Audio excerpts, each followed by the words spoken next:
Luigi, stop the car.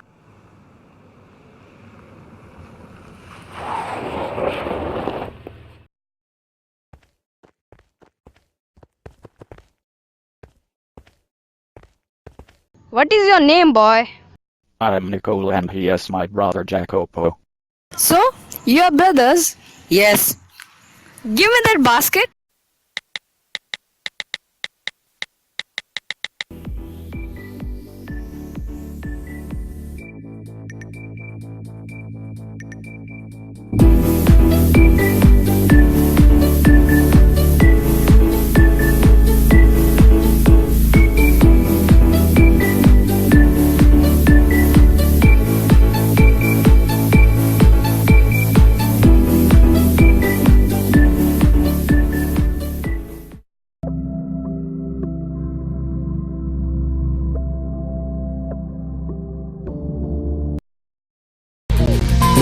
चित्ते जिल्लाडी विट्टा किल्लाडी मामा डालडिको colour कन्नाडी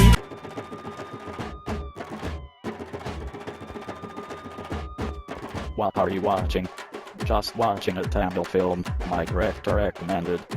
Sleep well, tomorrow morning we will leave early. Of course, good night.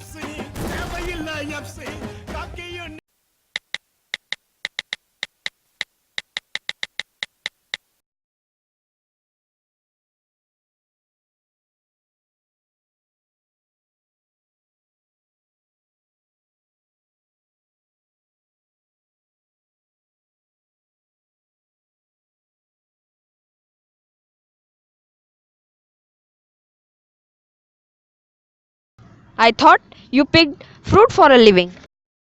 We do many things, sir. Often we show visitors the town to Juliet Estum and other places of interest. All right, you take us along.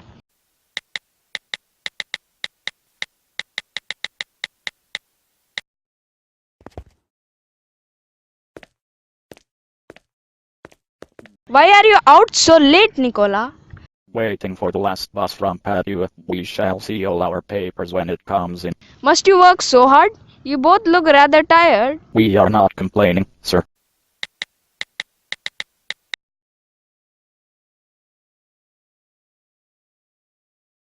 Nicola, the way you and Jacopo work, you must earn quite a bit. You spend nothing on clothes. You eat little enough. When I see you have a meal, it's usually black bread and figs. Tell me, what do you do with your money? You must be saving to emigrate to America. We should greatly like to go to the States, but here at presently we have other plans. What plans? Just plans, sir.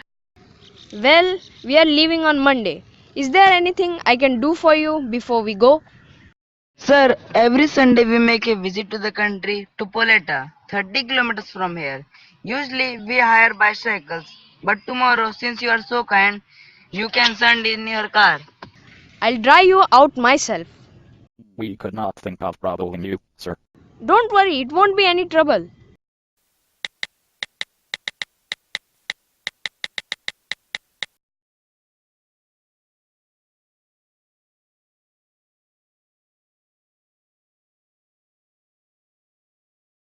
We shall not be long, sir. Perhaps only an hour. Maybe you'd like to go to the cafe in the village for a drink.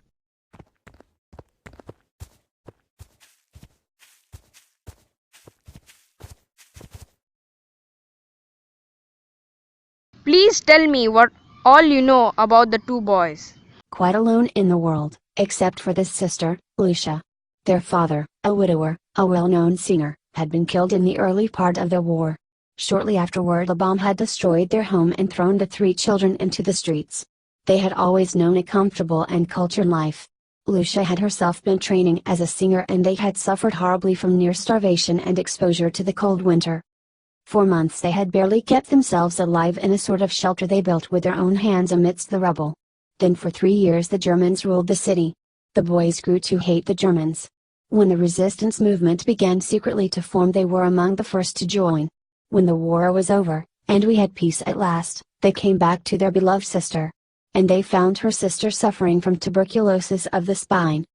Did they give up? I do not have to answer that question. They brought her here, persuaded us to take her into the hospital. In the 12 months she has been our patient, she has made good progress. There is every hope that one day she will walk and sing again. Of course, everything is so difficult now, food so scarce and dear, we could not keep going unless we charged a fee. But every week, Lucia's brothers have made their payment. I don't know what they do, I do not ask. Work is scarce in Verona. But whatever it is, I know they do it well. They couldn't do it better.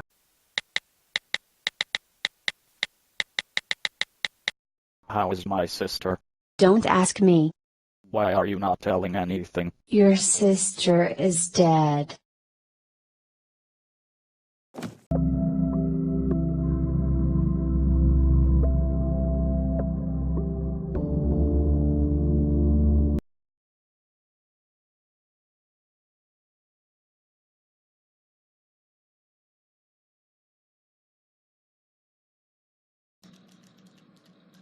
Give us another on the supernatural this time.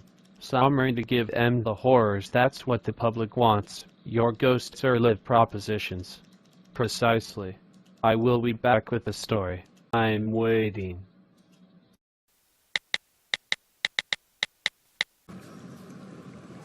I don't know what to do now. I didn't specialize in ghost stories, but more or less they seemed to specialize in me. A ghost story had been the first fiction I had written. Curious how that idea for a plot had come to me out of nowhere after I had chased inspiration in vain for months. Even now, whenever Jenkins wanted a ghost, he called on me, and I had never found it healthy to contradict Jenkins.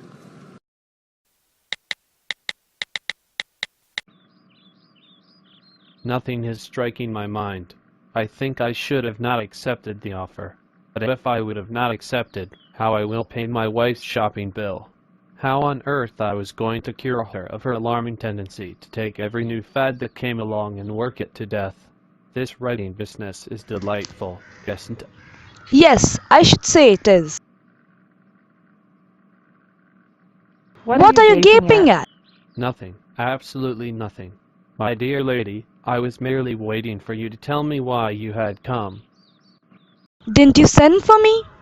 Why, no, I don't seem to remember. Look here, haven't you been calling on heaven and earth all afternoon to help write a story? And when I got back to the office from a last case and was ready for you, didn't you switch off to something else and sit there driveling so I couldn't attract your attention until just now? I am very sorry, really. Well, you need not be, because I just came to tell you to stop bothering us for assistance. You ain't going to get it. We are going on strike. What? You don't have to yell at me.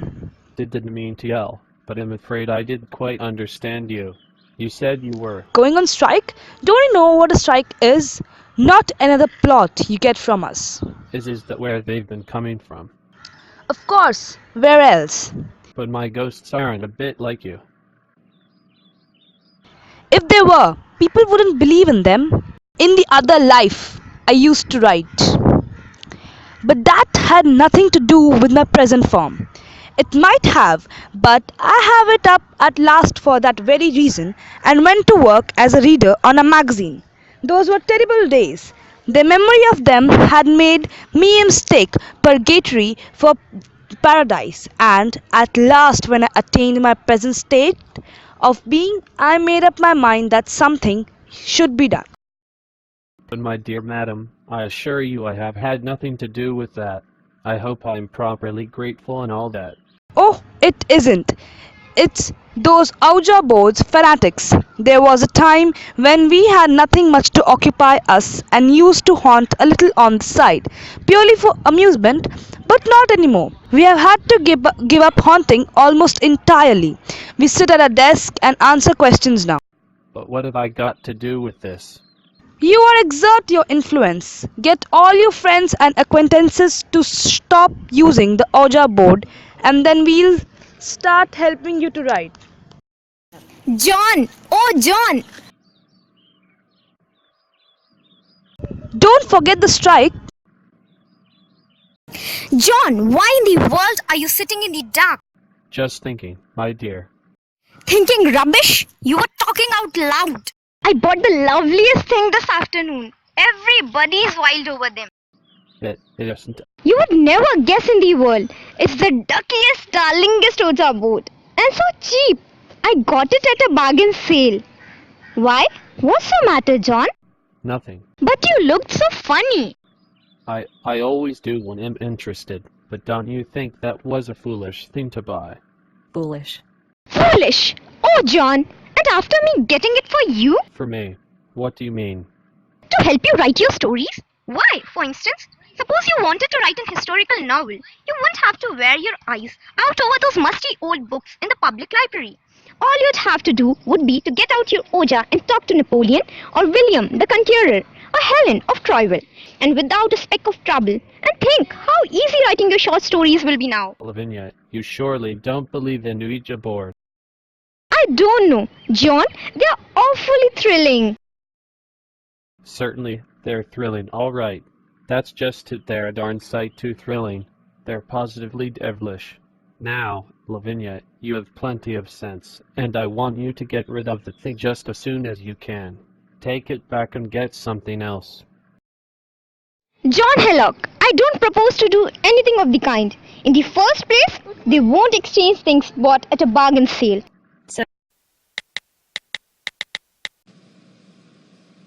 9 times 9 is 81.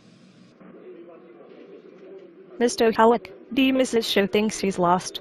She say she done phone you this morning to be home early. But for the Lord's sake not to stop to archify now. But get her ready for the company on. Come on down. Company? What company?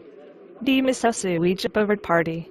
John dear, I know you'll help us out.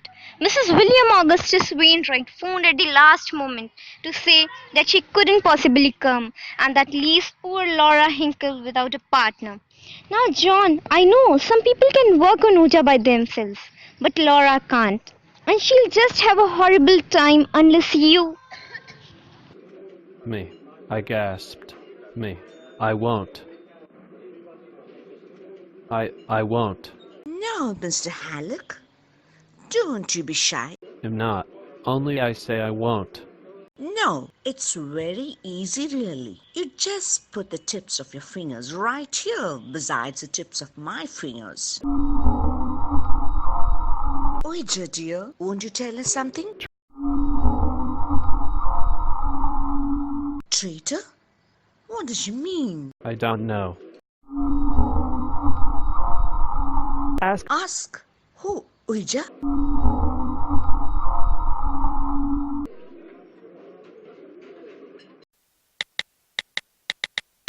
Dear John, I'm going back to my grandmother. My lawyer will communicate with you later. Oh, I wish I was dead. That's exactly what you ought to be. See here. What do you mean by appearing here like this? I can't help it. But what's the matter with you? You never acted this way before. It's all your fault. My fault. Of course, how can you keep a lady up working all night and then expect her to retain all her faculties the next day? I am just too tired. Then why did you bother? Because I was sent to ask when your wife is going to get rid of that Ouija board. My wife is coming. Please go now. I have come to tell you that I'm leaving. Oh, yes, yes. You're hiding somebody in here. Who is it? There is no one. See, there is nobody in the kitchen. Why don't you believe me? Me? Who is she, Halleck? I'm Helen. Helen of Troy. No, I'm not that. Then who are you? By looks, I am Helen, but I am Lucia.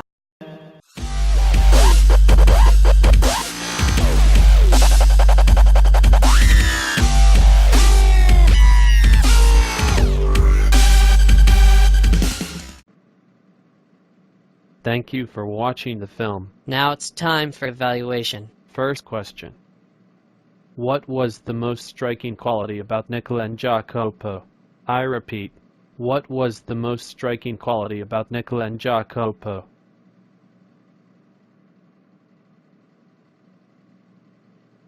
Second question. What were the narrator's feelings for the boys at first? What changes did they undergo and why? I repeat, what were the narrator's feelings for the boys at first? What changes did they undergo and why?